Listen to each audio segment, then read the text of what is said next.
السلام علیکم ګرانو قدرمنو لیدونکو، زه یم ستاسو ورور سید سلیمان صفت او ما سره زما ورونه په څنګ کې ناست دي. نن موږ تاسو له یو غزل راوړی دی، هیله کوم چې د خوښې وړ مو وګرځي.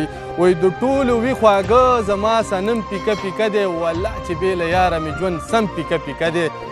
او د هر ځلې په شانتې تا لوزونه بیا تازه کړ، د هر ځلې په شانتې تا لوزونه بیا تازه کړ، تسل مې پرې ونه شو ستا قسم پیکه پیکه دی.